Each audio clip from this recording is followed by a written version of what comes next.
오늘은 빈들에서 채우시는 주님의 은혜라는 제목으로 함께 말씀을 나눕니다. 축구를 좋아하는 분들이라면 지난 한 주간 참 행복하셨을 것 같습니다. 그렇죠? 지난 한 주를 지나오면서 아시안컵 16강전에서 사우디아라비아에게, 또 8강전에서는 호주에게, 이건 완전 끝났다, 졌다, 완전 꺼져가는 심지의 등불인데, 8강전 같은 경우는 어떤 언론은 그러더라고요. 1초를 남겨놓고 한 골 넣었다고. 1초는 아닌 것 같고요. 어쨌든 정말 짜릿한, 손흥민 선수가 우리 춘천 출신인데 아마 세계적인 골을 터뜨린 거죠. 여러분 축구 얘기하니까 얼굴이 밝아지시는데, 오늘 축구인의 얘기를 하려고 합니다. 우리나라에는 손흥민 선수가 있다면은 아르헨티나에는 메시라는 선수가 있습니다. 세계적으로 지금 최다골을 넣는 그런 아주 유명한 축구 선수이죠. 이 메시라는 축구 선수가 과거에 아르헨티나 국가대표팀으로 나갔을 때에 아르헨티나는 월드컵에서 형편없는 성적을 거두었습니다. 그래서 2016년도에 메시는 죄책감과 또 많은 사람들이 비난 때문에 자포자기 상태에서 빠져서 대표팀을 은퇴를 선언했습니다. 이때 그 나라의 아르헨티나의 아주 조그마한 시골 마을의 초등학교 여교사가 메시에게 보낸 편지가 아르헨티나를 넘어서 전 세계의 SNS를 통해 퍼져나갔습니다. 결국 메시는 생각을 바꾸고 6주 만에 다시 대표팀에 복귀를 해서 또 좋은 성적을 거두는 그런 성과를 거두었습니다. 좀 길지만 이 편지 속에는 우리가 들어야 될 많은 그 의미가 담겨 있어요. 한번 제가 읽어 드릴 테니까 여러분이 한번 들어보시면 좋겠습니다. 리오넬 메시에게, 당신은 아마 이 편지를 읽지 않겠죠. 하지만 저는 오늘 축구팬이 아닌 한 사람의 교사로서 당신에게 편지를 전합니다. 저는 비록 교사이긴 하지만 아무리 노력해도 저를 향한 아이들 존경심은 아이들이 당신을 좋아하는 마음에는 미치지 못합니다. 그만큼 아이들은 당신을 사랑하고 있습니다. 그런데 그 아이들이 영웅이 포기하는 모습을 지금 보게 됐습니다. 당신을 지치게 만든 일부 아르헨티나인의 어두운 면을 저도 잘 압니다. 그러나 대표팀의 은퇴는 당신을 욕하고 깎아내리는 이들에게 굴복하는 것이나 다름없습니다. 그들처럼 승리에만 가치를 두고 패배를 통해 성장하는 것을 무시하는 어리석음에 넘어가지 않았으면 합니다. 아이들에게 이기는 것만이 우선이고 유일한 가치라는 선례를 남겨서는 안 됩니다. 아르헨티나 어린이들이 인생 목적은 다른 누군가를 행복하게 만들어야 한다는 생각만 하게 해서는 절대로 안 됩니다. 당신이 어린 시절부터 어떤 어려움을 이겨내며 오늘의 메시가 되었는지를 잘 압니다. 성장 호르몬 결핍이라는 희귀병을 앓은 당신이 어린 나이에 고통스러운 주사를 얼마나 맞으며 자랐는지를 우리 모두 알고 있습니다. 지금 당신이 은퇴하면 이 나라 아이들은 당신에게 배웠던 노력의 가치를 더 이상 배우지 못합니다. 지금 당신처럼 단지 졌다는 이유만으로 포기를 한다면 오늘 하루를 어렵게 살아가는 이 나라의 많은 사람들은 인생의 가치를 잃어버릴 수 있습니다. 저는 학생들에게 당신을 얘기할 때 얼마나 멋지게 축구를 했는지를 얘기하지 않습니다. 프리킥으로 단 한 골을 넣기 위해 당신이 같은 장면을 수천 번이나 연습한다는 사실을 알려줍니다. 우리 모두 팬들이 당신에게 승리와 우승만을, 트로피와 메달만을 바라는 게 아니라는 사실을 알아야 합니다. 제발 우리 아이들에게 2위는 패배라고, 경기에서 지는 것이 영광을 잃게 되는 것이라는 선례를 남기지 말아주세요. 진정한 영웅은 패했을 때 포기하지 않는다고 생각합니다. 진정한 영웅이라면 이길 때는 같이 이기고 질 때도 혼자가 아니라는 진리를 알려줘야 합니다. 당신이 우리나라를 대표할 때만큼은 리오넬 메시가 아닌 아르헨티나 자체라는 마음으로 대표팀에 남아줬으면 합니다. 결과에 관계없이 사랑하는 이를 위해서 행복할 수 있다면 그게 가장 위대한 우승이라는 사실을 보여주세요. 진심을 담아서 비알레 초등학교 교사 요한의 푹서. 자, 여러분 어떠세요? 이 편지 속에는 우리가 생각해야 될 많은 가치관, 관계 속에 살아내야 될 방법들, 어쩌면 자녀들을 향한 부모의 마음, 공동체 안에서 자기의 존재 가치, 여러 가지 많은 것들을 얘기할 수 있을 것입니다. 그렇습니다. 오늘 우리 각 사람은 나는 누구인가, 자, 각 사람의 존재 가치를 바로 알아서 내 눈에 보이는 환경, 사람 형편으로 인하여서 들려지는 어떤 소리 때문에 좌우로 치우치는 것이 아니라 우리 교회가 목자 되어 살려내는 교회의 비전을 가지고 오늘 하늘을 달려간다면 어쩌면은 메시라는 위대한 믿음의 선수도, 세계적인 선수도 주저앉을 수 있습니다. 그렇지만 저 선수를 일으켜 세운 사람은 어느 누구도 알아주지 않는 시골에서 순수한 마음으로 어린 아이들을 돌보는 한 초등학교 교사였습니다. 그렇다면 우리 모두도 얼마든지 한 시대를 살아가면서 이렇게 크게 아름답게 쓰임받게 될 줄 믿습니다. 지난주에 이어서 오병이어의 기적 속에는 우리 인생이 만나는 문제에 대한 이야기입니다. 단순하게 기적, 보리떡 5개 물고기 2마리 가지고 장정 5,000명이 먹고도 12강주리가 남은 기적을 말하는 그런 성경이 아니지요. 내가 감당할 수 없는 문제가 내 인생에 얼마나 많이 일어나는지 모릅니다. 내가 원하지 않아도 가정 안에 부부의 관계, 부모와 자녀와의 관계, 형제들과의 관계, 사회생활 속에서, 직장생활 속에서 정말 저항할 수 없는 인생의 버거운 문제들을 만날 때가 있습니다. 오병이어의 기적 속에는 우리가 인생에서 만나는 크고 작은 일들을 어떻게 넉넉히 이기고 해결할 수 있는지 그 원리를 담고 있습니다. 그래서 오늘 빈들에서 채우시는 주님의 은혜를 어떻게 누릴 수 있는가, 2가지 관점, 크게는 2가지. 예수님의 관점에서 이것을 어떻게 우리가 해결할 수 있고, 다른 한 가지는 제자들의 관점에서. 어떻든 우리는 6가지 모두가 우리 신앙에 적용해야 될 부분입니다. 그래서 예수님의 관점에서 3가지로, 제자들의 관점에서 3가지로, 6가지로 함께 나눌 수 있도록 하겠습니다. 먼저는 우리 주님은 빈들에서 어떻게 오병이어의 기적을 일으키셨는가? 그 첫 번째는 예수님의 시선입니다. 예수님은 문제를 바라보았는가? 하늘을 바라보셨는가? 예수님은 환경을 바라보셨는가? 우리에게 적용하면 하나님의 말씀을 믿었는가? 예수님의 시선입니다.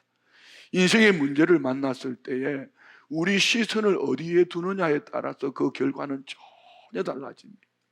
이 방향 설정 말입니다. 마태복음, 같은 오늘 본문의 병행구절인 마태복음 14장 19절 말씀에 보면은 무리를 명하여 잔디 위에 앉히시고 떡 5개와 물고기 2마리를 가사 어디를 보셨어요? 하늘을 우러러 축사하시고, 보리떡 5개 물고기 2마리, 어린아이 도시락을 가지고 앞에 펼쳐져 있는 2만 명의 무리들, 있을 수가 없는 그 일들 속에 주님은 이 보리떡 5개 물고기 2마리, 환경을 보면서 못하는데 안 되는 데가 아니라 하늘을 바라보셨다. 오늘 우리 안에도 인생의 가장 중요한 문제를 만날 때에 문제를 바라보면 낙심하고 좌절하고, 또 사람을 바라보면 또 비참해집니다. 나는 초라해 보이고 어떨 때는 섭섭합니다. 저 사람은 충분히 도와줄 수 있는데 왜 외면할까? 저 사람은 어떻게 말로만 저렇게 떠들까? 여러분, 사람도 가까이 가보면 별 수 없어요. 냄새나요. 주님께서는 문제를 풀어가실 때 이 주님의 빈들에서 주님의 시선이 빈들에 앉아있는 그 광야의 많은 무리들을 바라본 것이 아니라 주님의 손에 올려진 것을, 이것으로 인하여 하늘을 바라봤다. 문제를 바라보면 문제가 나를 삼켜버려요. 그렇지만 하늘을 바라볼 때에 그 이유가 있습니다. 시편 121편 1절로 2절 말씀에 보면은 내가 산을 향하여 눈을 들리라 나의 도움이 어디서 올고, 시편 기자는 나의 도움이 어디서 올고, 나는 나의 도움을 산을 바라본다. 나의 도움은 천지를 지으신 여호와에게. 왜 산을 바라보죠? 이 산이 뭐죠? 산은 시온산을 얘기하는데 하나님의 임재가 있는 예배 처소를 말합니다. 그래서 눈을 들어 산을 바라볼 때에 천지를 지으신 하나님이 어떻게 도우시는가? 3절부터 8절에 말씀합니다. 우리 같이 한 목소리 읽읍시다. 여호와께서 너를 실족하지 아니하게 하시며 너를 지키시는 이가 졸지 아니하시리로다. 이스라엘을 지키시는 이는 졸지도 아니하시고 주무시지도 아니하시리로다. 여호와는 너를 지키시는 이시라. 여호와께서 내 오른쪽에 내 그늘이 되시나니 낮에 해가 너를 상하게 하지 아니하며 밤의 달도 너를 해치지 아니하리로다. 여호와께서 너를 지켜 모든 환난을 면하게 하시며 또 내 영혼을 지키시리로다. 여호와께서 너의 출입을 지금부터 영원까지 지키시리로다. 아멘. 산은 시온산, 하나님의 임재가 있는 예배를 말한다면, 이런 맥락에서 오늘 우리가 드리는 예배는 곧 산을 바라보는 겁니다. 눈을 들어 산을 바라봅니다. 여러분이 하나님의 도움을 구하는 참 예배자인 줄 믿습니다. 세상에서 분주했던 우리의 시선들, 우리 나의 마음의 시선을 거두어서 오직 살아계신 하나님을 바라보며 하나님을 주목할 때 이 시선이 옮겨진 장소가 바로 예배입니다. 예배는 하나님만을 바라보겠다는 결단입니다. 문제에서 시선을 떼어서 그 문제를 다룰 수 있는 그분을 바라보는 예배, 찬송이든지 기도이든지 여러분의 말씀을 읽든지 하늘을 향해 바라볼 때 빈들에서 채우시는 주님의 은혜를 체험하게 될 줄 믿습니다. 두 번째로 예수님은 응답 이전에 응답하실 하나님 아버지께 먼저 감사 찬송을 드렸습니다. 오늘 11절 말씀 볼까요? 예수께서 떡을 가져 축사하신 후에, 자, 마태복음 병행 구절인 마태복음 14장 19절 봅시다. 무리를 명하여 잔 뒤에 앉히시고 떡 5개와 물고기 2마리를 가지사 하늘을 우러러 축사하시고, 하늘을 바라보시고 먼저 감사 찬송했다. 이 축사를 마태, 마가, 누가는 감사 기도로 표현을 하고 있고, 원어를 보면은요, 요한복음은 감사 찬송으로 하나님께 영광 올려드렸다, 이런 표현입니다. 그래서 축사하셨다, 이 말은 먼저 눈에 보이는 것 없어도, 문제가 앞에 잔뜩 쌓여 있어도 예수님이 먼저 감사 찬송을 하시니, 감사 찬양의 기도를 드리시니 문제가 해결되고 난 다음이 아닙니다. 문제 앞에서, 문제 이전에 먼저 감사 찬송하시는 예수님, 이 모습이 오늘 저와 우리의 모습이기를 원합니다. 왜 그래야 될까요? 우리는 우리 인생의 한치 앞을 몰라요. 살아계신 하나님이 신실하십니다. 모든 것을 합력하여 선을 이루시는 선한 목자이신 줄 믿습니다. 그 하나님께서 나의 인생의 모든 것을 합력하여 선을 이루실 것을 믿기 때문에 지금은 좀 연약해도, 조금 부족해도, 지금은 열악해도 좋은 것을 주실 것을 믿기 때문에 먼저 문제 앞에서 예수님은 감사하고 찬송하셨다. 이것이 오늘 하나님의 섭리를 알아가는 놀라운 은혜와 축복의 통로가 될 줄 믿습니다. 자, 한번 보세요. 문제를 보면 움츠러들어 버립니다. 움츠러들기 시작하면 몸도 굳어집니다. 점점 무너져 가는 겁니다. 그런데 문제를 바라보기보다는 하늘을 우러러 감사 찬송하기 시작하면은 그 속에서 뭘 보게 되지요? 하나님의 선하심, 하나님의 인자하심, 그 속에서 하나님의 일하심을 알게 되고 하나님의 결국을 믿으니 그는 하나님이 계획하신 일들을, 그리고 그 다음을 바라보는 믿음의 삶을 살게 될 줄 믿습니다. 우리가 잘 알고 있는 사도행전 16장에 보면은 바울 사도가 아시아에 가서 복음을 전하려고 합니다. 그런데 하나님은 응답을 주지 않고 가로막았어요. 그때 마게도냐 한 사람이 환상으로 나타나서 와서 건너와서 우리를 도우라. 그래서 그는 마게도냐의 첫 성인 빌립보로 갑니다. 빌립보에 가서 길을 가다가 귀신들을 계집종하여 귀신을 내쫓은 것 때문에 얼마나 많이 맞았는지 피투성이가 되고 실신을 해버렸습니다. 그리고 그를 깊은 감옥에 가두었을 때 한밤중쯤 되어 깨어보니 감옥입니다. 감옥 안에 온몸이 피투성이가 되었고 옥문은 잠겨있고, 그때 바울과 실라는 뭐 했죠? 봅시다, 성경. 한밤중에 바울과 실라가 기도하고 하나님을 찬송하며 고통 속에 원망했더라. 내가 복음 전하다가 왜 이렇게 갇혔습니까? 너 왜 매를 맞아야 됩니까? 나 억울해요. 넌 찬양대 찬양 잘하고 있는데 왜 나보고 그럽니까? 나 억울해요. 뭐 이런 얘기죠. 그렇게 안 했습니다. 그런데 그거는 한밤중에 깨어서 바울과 실라는 하나님을 찬송할 때 죄수들이 듣더라. 우리가 찬송할 때 하나님도 들으시지만 문제 속에 찬양하는 것을 세상이 듣고 있어요. 다음 절 볼까요? 이에 갑자기 큰 지진이 나서 옥토가 움직이고 문이 곧 다 열리며 모든 사람이 메인 것이 다 벗어진지라. 이것을 많은 분들은 지금 진동기도라고, 기도원들마다 가면은요, 토요일 날 기도원들이 이 진동기도 한다고. 너 진동기도가 뭐냐고 그랬더니 이 기도를 말하는 거야.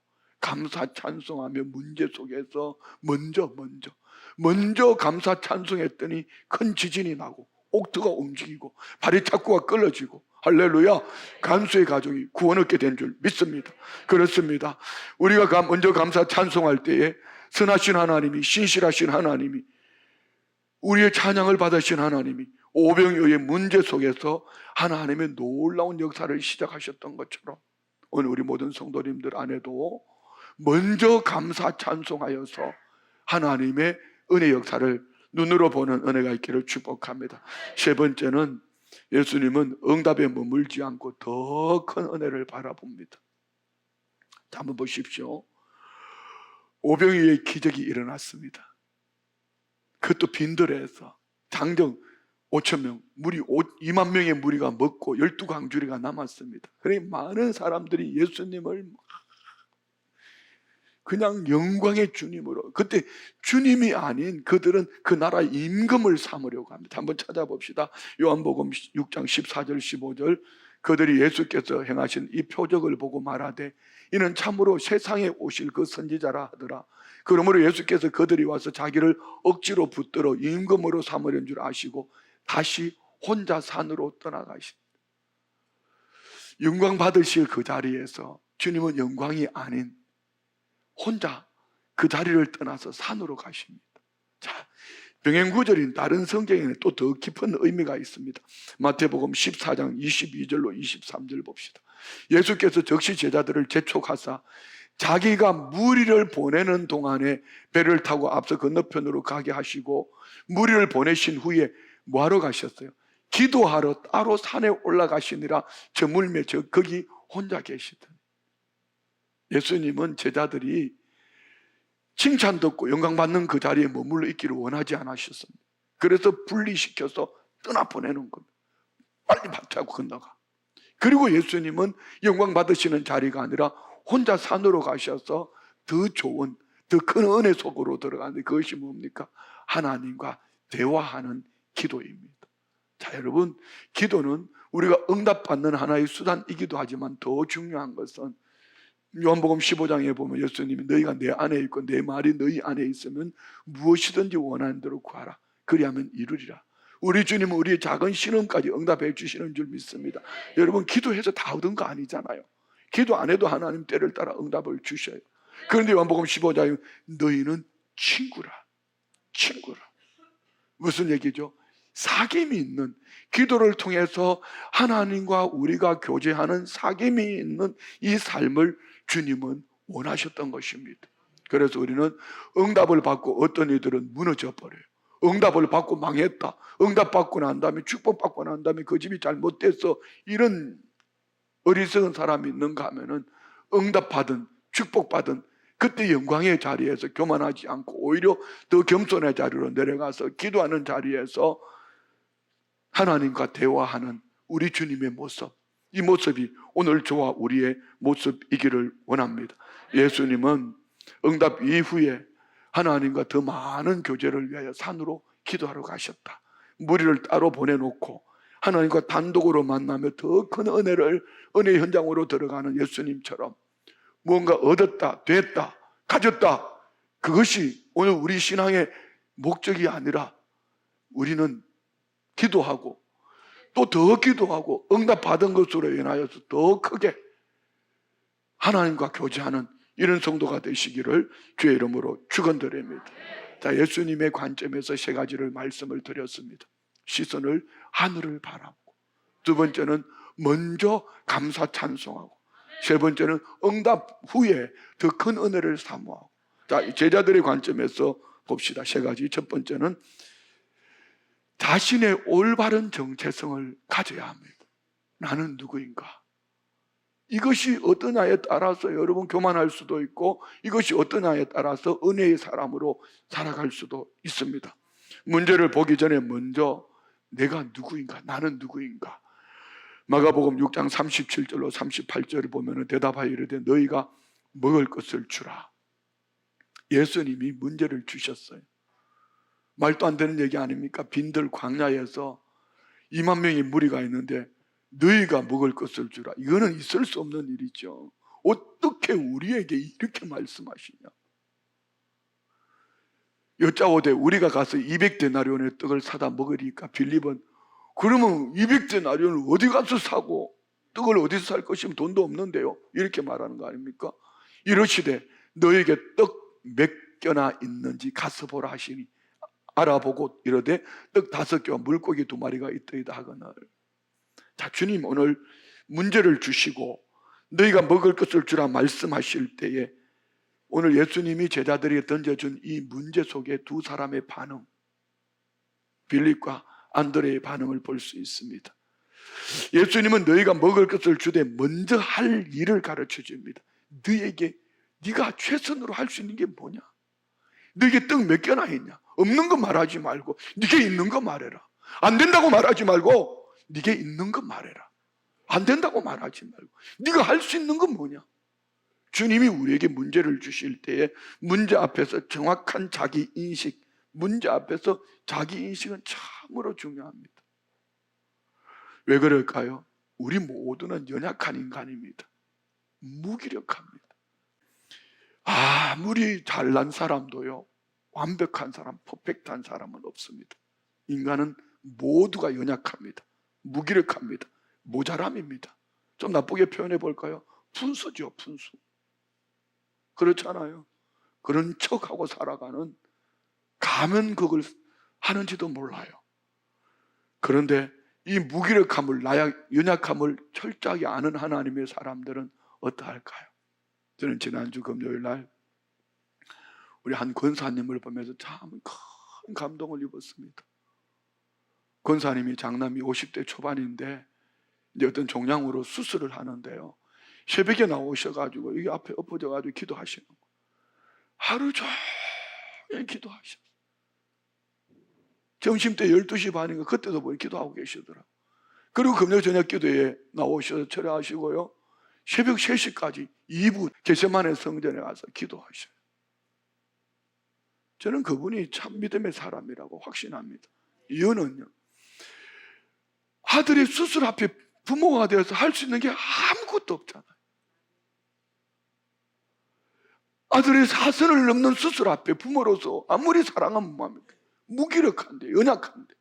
그러니 이 일을 행하실 수 있는 하나님 앞에 엎드려서 하루 종일 눈물로 기도하는 권사님이, 그 장로님, 아버지 장로님이 계신다는 것이 저는 참 자랑스럽고, 우리 교회가 이래서 축복을 받는구나, 이래서 우리 성도님들이 축복을 받는구나, 저는 참 나중에 들은 얘기입니다. 여러분, 종양수술을 하고 나면은 바로 중환자실로 들어갑니다. 그런데 어떤 은혜인지요, 일반 병실로 바로 나오셨어요. 하나님은 하십니다. 성경에 보십시오. 히스기야 왕을 이사야 선지자가 하나님의 응답을 받고 너 죽고 살지 못하리라, 유언해라. 그때 히스기야가 얼굴을 벽을 향합니다. 철벽 아닙니까? 철벽. 벽 넘어, 내 인생의 문제는 철벽인데 벽 넘어 계시는 하나님을 바라보고 기도했더니 이사야가 돌아가기도 전에 하나님 어떤 응답을 주셨어요? 히스기야에 가서 내 생명을 15년 동안 연장시켜주고 대적 압수를 물리치겠다는 응답을 주셨어요.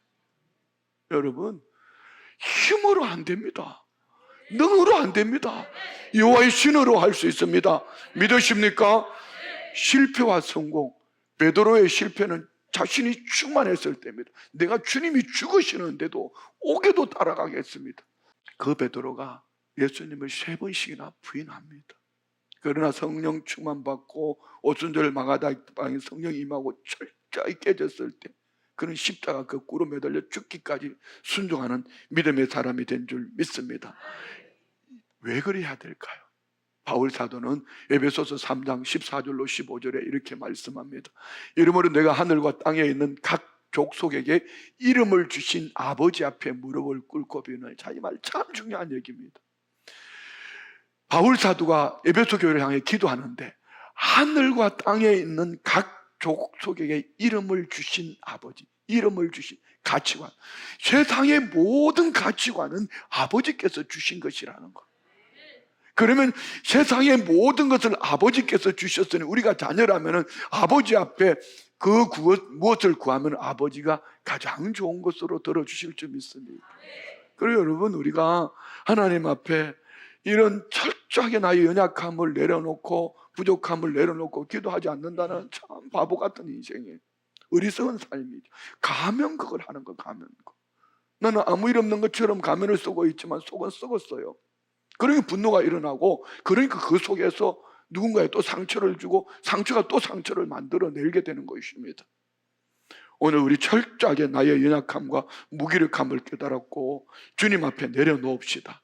내가 얼마나 무능력하고 내가 얼마나 무지하고 내가 얼마나 힘이 없는지 나의 현주소를 발견함으로써 주님께서 주시는 빈들에서 채우시는 주님의 은혜를 체험하는 우리 모든 성도님 되시기를 주의 이름으로 축원드립니다.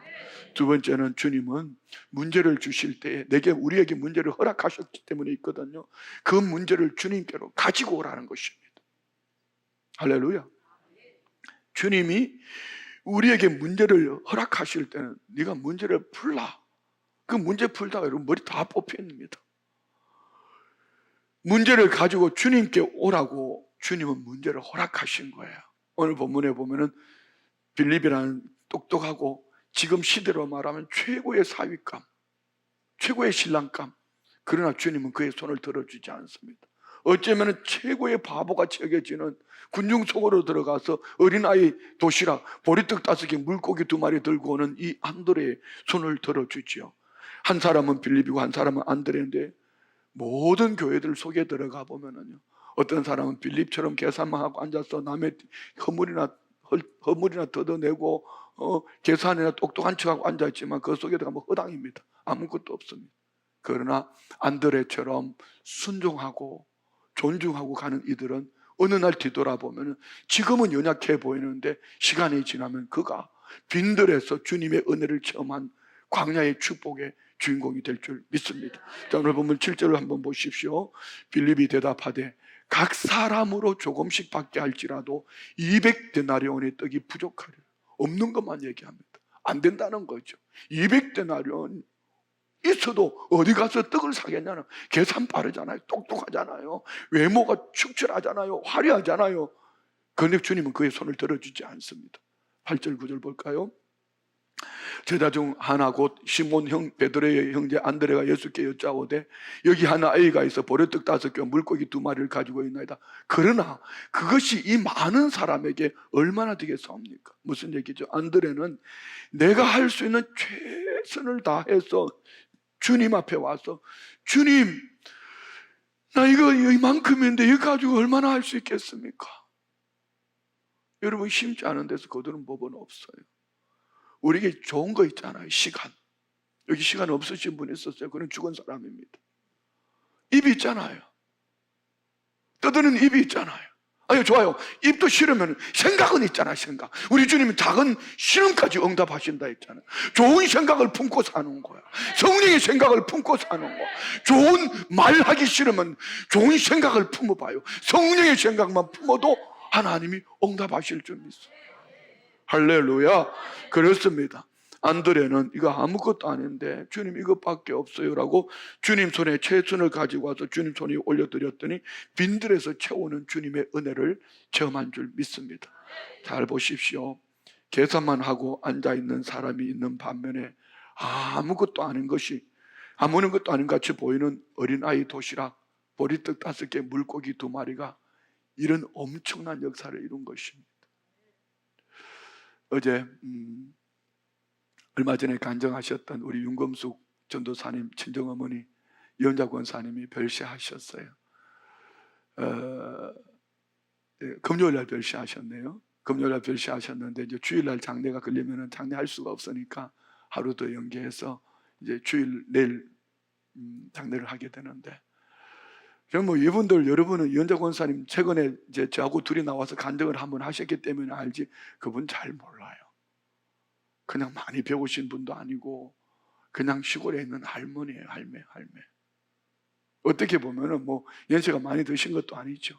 이분이 처음 교회 나오실 때 지금부터 한 20여 년 전에 위암 수술하시고 교회 나오셨어요. 그리고 이제 20년 만에 또 다른 암이 생겨서 별세하셨는데요. 저는 이분의 삶을 돌아보면 참 멋있는 사람, 정말 멋있는, 뭐 많은 그 가정에서 어떻게 하는지는 몰라요. 그렇지만 어느 날 제가 빌립보 교회에 있을 때 설교를 하면서 이런 얘기를 했습니다. 신방을 다니다 보니까 집에 장식장에 뭐 양주를 진열해 놓고 뭐 술들을 진열을 해 놨더라고요. 그거 아니, 술을 그 먹지도 않으면서 그 뭐 술 자랑하는 것도 아니고 그런 걸 진열해 놓고 그러냐고. 아니 그거 누구 갖다 주지도 말고 그냥 싱크대에 다 쏟아 버리라고 그렇게 얘기를 했어요. 그런데 우리 연자 권사님 바깥분이 뭔 일을 하시나 하면은 산삼을 캐러 다니시는 분이에요. 그러니까 산에 좋은 재료들이 얼마나 많겠어요. 더덕이며 핫소며 별의별 것들을 담금주를 만들어 가지고 여기 오시는 분들이 가서 주문을 해서 뭐 30만 원, 50만 원, 70만 원 이렇게 한 방에 들어가니까 방이 삼면이 책꽂이처럼 만들어졌는데 아마 이게 잘은 몰라도 수백 병은 될 거예요. 쫙 진열이 되어 있더라고. 어느 날 가니 그게 다 없어졌어요. 다 어디 갔냐고 물으니까 목사님이 설교 시간에 없애라고 그랬잖아요. 얼마나 아까웠는지요. 그래서 내가 그거 놔주지 왜 안 해요? 나중에 알고 봤더니요, 그게 30만 원, 50만 원, 70만 원 하는 걸 담임 목사가 그렇게 말했다고 중국집 하시는 식당에다가 한꺼번에 그냥 다 몇 푼 받고 다 줘버렸대. 한편으로 안타깝기도 했지만, 그런데 여러분 참 정말 아름다운 신앙, 순종과 존중이었습니다. 그분은 저와 같이 신앙생활 하는 동안에 그리했습니다. 마지막 얼마 전에 윤전사사를 통해서 목사님 우리 엄마 암 생겼어요. 그래서 집에 가서 신방 예배를 드리면서 이런 권면을 했습니다. 권사님 참 행복하게 잘 살았잖아. 권사님 사는 거 죽는 거 겁나지 않죠? 그러면서 이렇게 권면을 드렸어요. 권사님 형제들 아직 예수 안 믿는 분들 많고 자녀들 중에서도 예수 안 믿는 자녀들이 있는데 이거 우리 복음 전해서 권사님 지금 제일 좋은 때다. 그때 목사님 그렇게 할게요. 이분이 그 암으로 많은 분들 같은 마음이 움츠려들어서 뭐 병원에 입원하네 어쩌네 하고 있을 텐데요. 집집마다 찾아다니며 형제들 찾아다니고 자녀들 찾아다니며 나 위에 좀 기도해 주라. 나하고 같이 좀 예배 가자. 결국은요, 형제들 자녀들 다 예수 믿게 만들어 우리 교회 다 등록했습니다. 지금 20 몇 명이 등록했는데 그분들 중에 새신자 교육 끝난 분들이 대부분입니다.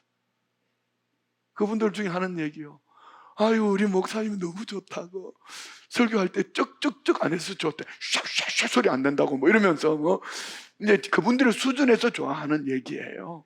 그러면서 점점 주님께 빠져들어가는데요, 그 암 얼마나 고통스러울까요? 근데 며칠 병원에 입원해 계시다가 목요일날 임종 예배를 드리고 온 그 다음날 별세하셨어요. 정말 멋있게 떠나가셨어요. 그분의 삶을, 이은자 권사님을 누군가가 권사님 한평생 삶을 모사님이 진단하면 뭐라고 말씀하시겠습니까? 얘기하면 저는 이렇게 말할 거예요. 순종과 존중이라고. 여러분 하나님 말씀 앞에 순종하면은, 그리고 그 다음 존중하면은 하나님은 하나님이 교회 가신 일들, 엄청난 일들을 이루어갈 줄 믿습니다. 여러분 가정에 제일 부모로서 제일 힘들 때가 언제입니까? 자녀 아닙니까? 자녀에게 문제가 생길 때에 자녀를 그 문제를 풀려고 자녀를 닥달하면 그때부터 자녀가 어긋나가기 시작합니다. 저는 금요일 날 새벽에요, 우리 큰딸하고 전화 통화를 하다 마음에 참 아팠습니다. 울먹울먹 하면서 하는 얘기가 이런 얘기입니다. 우리 큰딸은 태어나서 아기 때는 제가 배추 장사했고요. 그리고 좀 이따 몇 년 지나니까 동생이 태어나가 7살 터울 동생을 키워야 했어요. 며칠 엄마가 미용실하고 저는 신학교 다니고, 그러다가 제가 홍천으로 올 때에 엄마 아빠는 교회에 미쳐 있고 엄마 아빠는, 눈에 보이는 엄마 아빠는 있는데 엄마 아빠가 없어요. 그때에 홍천에 좋은 친구를 하나 만났는데 이 친구를 때로는 엄마처럼 아빠처럼 이렇게 친하게 지내다가 그냥 친구가 잘못돼 버렸어요. 세상을 떠나버렸어요. 그리고 그냥 이 아이가 많이 아파하고 힘들어하는 모습을 봤습니다. 물론 미국 가 있는, 결혼하고 난 다음에 친구가 세상을 떠났지만 우리 큰아이에게 있어서는 이 친구가 때로는 엄마였고 아빠였는데 아빠가 세상을 떠나가 버렸어요. 지금 아동심리학을 공부를 하고 있는데, 공부를 하면서 교수님과 목사님과 대화하는 가운데 이 아이 마음속에 그 아이 친구가 마음에 자리 잡고 있는, 엄마 아빠가 없는 이 상처가 있는 거예요. 그 말을 들으면서 제가 마음에 너무 힘들었어요. 끊자, 나중에 통화해. 그리고 금요 저녁 기도회 끝나고 저녁에 전화를 했더니 아빠 괜찮아, 아빠 힘들라고 한 얘기가 아니고 내 안에 그런 게 있었는데 이제 다 회복된 거 아빠한테 얘기하는 거야. 우리 아빠는, 엄마는 내게 참 좋은 분이야, 이런 얘기를 하는 거죠. 자, 여러분, 사실 그렇잖아요. 어떤 부모가 자식에게 잘못해주고 싶겠어요? 그런데 잘해주고 싶은데 고슴도치도 지 새끼는 예쁘다고 그런다며요. 잘해주고 싶은데 자녀의 편에서는 그것이 아픔이었고 큰 상처였습니다. 마찬가지입니다. 자식의 문제를 풀려고 닥달하다가 자식을 어긋나게 하고 매를 들다가 자식의 소중한 마음에 상처를 입히게 되지요. 우리가 내 아이를 위해서 할 수 있는 게 뭐가 있겠어요? 그러면 우리는 주님 앞에 나와서 은혜의 손, 기적의 손, 치유의 손, 할렐루야 능력의 손, 예수 그리스도의 손이 오늘 최선을 다해가는 여러분 모두의 삶 속에 채우시는 은혜가 체험되어지기를 축복합니다. 마지막으로 문제 속에서도 긍휼을 잃지 않는 나눔. 11절 봅시다. 예수님이 떡을 가져 축사하신 후에 앉아있는 자들에게 나눠주시고, 물고기도 그렇게 그들이 원대로. 누가 나눠주셨다고요? 예수님이 앉아있는 자들에게 나눠주셨다고 이렇게 말하고 있지만, 다른 성경 봅시다. 마태복음 14장 19절로 21절요. 무리를 명하여 잔디에 앉히시고 떡 5개와 물고기 2마리를 가사 하루를 우리로 축사하시고 떡을 떼어 누구에게 주셨어요? 제자들에게 주심에 제자들이 무리에게 주니라. 자, 보세요. 우리 주님이 우리 모두에게 시간도 주셨어요. 재능도 주셨어요. 능력도 주셨어요. 은혜도 주셨어요. 말씀도 주셨어요. 깨닫게 하시는 성령의 기름 부으심이 넘쳐난 줄 믿습니다. 이것을 우리는 제자들로서 뭐 하라고요? 무리들에게 나눠줘야 돼. 할렐루야. 문제 속에서도 긍휼을 잃지 않는 나누는 삶. 나눔의 원칙, 나눔의 법칙은요, 우리 조상들은 그렇게 말하냐, 콩 한 조각도 나눠 먹는다고. 아멘이죠? 여러분 그렇게 살고 계시죠? 참 예수 믿는 사람들이요, 배운 가락이 많아가 너무 똑똑해요. 저는 우리 성도님들이 일이 했으면 좋겠어요. 누가 어떤 기념할 만한 일이 있으면은 조그만 하나라도 기념품을 들고 축하해, 이렇게 안 되면은 마음으로나 중심으로 축하를 하고 해야 되지. 뭐 새 옷 입고, 야 새 옷 입고 왔네, 한턱 내. 예수 믿는 사람들은 그렇게 하는 거 아니야. 요즘 우리 교육자들 보니까 새 차들을 많이 이렇게, 저 이성미 권사님도 새 차, 요즘 새 차 사가지고 작게도 해달라고 그래. 차를 사가지고 오니까 뭘 자꾸 한턱 내래, 한턱 내래. 뭘 한턱 내? 차 살 때 돈 줬어? 한턱 내라고 얘기하기 전에 차 너무 좋다, 십자가로 내가 선물 하나 해줄까, 이렇게 해야지. 어떻게 입만 가지고 다니려고 그래, 입만 가지고. 우리 성도들은 안 그렇죠? 그래요. 기념하고 사랑을 나누고 이렇게 하면서 축하하고, 이것이 여러분 성도들이 살아가는 참 나눔의 원칙이에요. 나눔의 본질은 남아서 어차피 썩어질 거, 나는 부족함이 없으니까 그렇잖아요. 목회하다가요, 넘쳐나는 분들이 절대로 헌신하는 거 별로 보지 못했어요. 정말 중심으로 헌신하는 분들은요, 과부의 두렵돈입니다. 우리 교회는 무슨 대기업도 없습니다. 그렇다고 무슨 특별하게 뭘 집을 팔았으니까 이렇게 헌금한 사람도 없습니다. 그런데 우리 교회는요, 이렇게 개미군단이 모여서 과부의 두렵돈을 드린 전성도가 계시기 때문에 해마다 점점 더 많은 일들을 감당할 수 있는 줄 믿습니다. 성경에 보십시오. 열왕기상 17장에 보면은 사르밧 과부 엘리야가 그 집에 왔을 때에 나뭇가지를 주워서 아들 하나 있는데 한 움큼의 가루와 한 방울의 기름 떡 만들어 먹고 죽겠다고 말합니다. 그때 엘리야가 뭐라고 말합니까? 그 나 먼저 만들어 먹게 하고 너와 내 아들이 만들어 먹을, 이 말이 안 되는 얘기예요. 나 먼저 죽고 나면 저 집에는 먹을 것이 없는데, 근데 주님이 그렇게 말씀하셨다고 말씀하니까 그는 떡을 만들어 옵니다. 그 집에 어떤 일이 벌어졌죠? 3년 6개월 가뭄이 해갈되도록 가루통의 가루가 기름병의 기름이 마르지 않는 은혜와 복을 받은 줄 믿습니다. 그렇습니다. 우리 주님은 빈들에서 어떻게 오병이의 기적을 일으키셨는가? 우리 주님의 기적 앞에 제자들은 어떻게 행했는가? 오늘 6가지 함께 나누었습니다. 우리 주님은 오병이의 기적 이 앞에 뭘 하셨어요? 먼저 시선을 하늘을 바라보셨어요. 할렐루야. 우리 주님은 먼저 감사 찬송하셨어요. 그리고 주님은 영광 받으실 자리에서 더 좋은, 더 큰 은혜를, 응답보다 내가 원하는 그것을 얻는 것보다 더 큰 은혜를 사모함으로 산으로 들어가서 교제하시는 주님. 할렐루야. 제자들 봅시다. 제자들은 먼저 자신의 올바른 정체성, 무기력함, 연약함, 우리 모두 그거 아닙니까? 그리고 그는 문제를 허락하신 주님 앞에 가져오라고 주님 말씀하시는 거죠. 여러분, 오늘 문제 가지고 오셨죠? 다시 사질 못 지고 가지 마세요. 네, 아멘 한 그 집은 복이 있을 거야. 문제 다시 사질 못 지고 가지 마요. 그냥 두고 가세요. 주님 앞에 가지고 왔으면 두고 가세요. 왜 그 짊어지고 뭘 찍고 골 때린다. 그리고 골 때린 일이 생기는 거예요. 문제 속에서 세 번째는 긍휼을 잃지 않는 나눔의 삶. 우리 교회는 끊임없이 이거 할 거예요. 나눔의 삶. 어제도 운영위원회 하면서 목사님 왜 우리 교회가 이런 일을 해야 되지요? 예, 이것이 성경이기 때문입니다. 여러분, 우리 성도님들을 통하여서 이 춘천도성 안에, 나아가서는 우리 조국 대한민국과 다음 세대들 안에 빈들에서 채우시는 주님의 은혜를 마음껏 나누는 우리 모두가 되시기를 주의 이름으로 축원드립니다. 우리 전능하신 하나님이 나의 아버지십니다. 전능하신 주 나의 아버지 하나님이 우리 모든 필요를 아시고 때를 따라 도우심을 믿습니다. 우리 다 같이 일어나셔서 찬양합시다.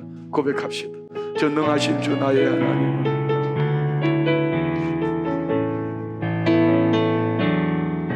전능하신 나의 주 하나님, 믿지 못하실 일 전혀 없네. 우리의 모든 간구도, 우리의 모든 생각도, 우리의 모든 꿈과 모든 소망도 전능하신 나의 주 하나님, 우리의 모든 괴로움, 우리의 모든 괴로움 바꿀 수 있네. 불가능한 일을 행하시고 죽은 자를 일으키시고 죽은 자를 일으키시니 그를 이길 자 아무도 없네. 주의 말씀 의지하여, 주의 말씀 의지하여 깊은 곳에 금을 던져 오늘 그가 놀라운 일을 이루시었노라. 주의 말씀 의지하여 믿음으로